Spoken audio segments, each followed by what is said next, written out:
Beyond the Veil Tarot. What you're going through right now is actually exact experience. It's a past memory I had. Listen to the sirens. It's a past memory I had, and it's actually one of the worst ones I went through and when I lived in Kansas. Do you hear this? As I'm trying to tell you this. Holy crap.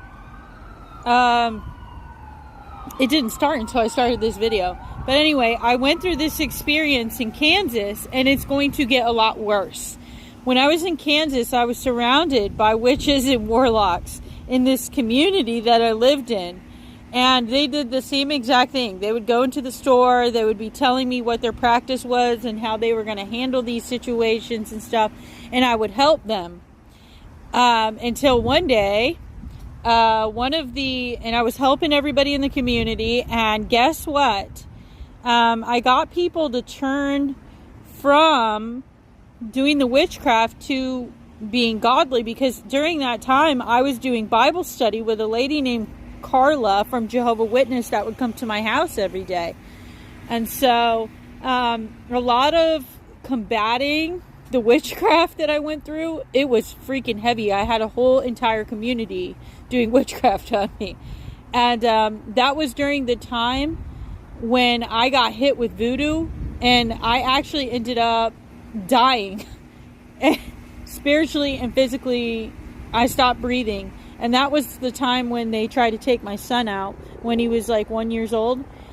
And he stopped breathing at one point. Oh my God, that was like one of the worst times in my life. And they actually had conjured a demon during that time that was literally running through my fucking house. And they were siphoning my energy every day.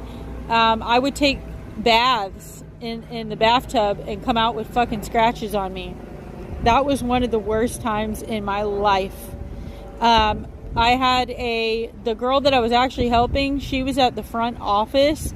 And she was a witch. And she had this like thing that followed her around and everything. She ended up getting destroyed by the time I left that community. I turned it upside down. And a lot of people moved out and away from me. But it took a while. It was about a year before that happened. And the witch had a voodoo doll on me and had a whole collection of tarot cards, and she was sending a lot of shit at me. She ended up getting her car towed and going to jail because she owed a lot of fines in Texas.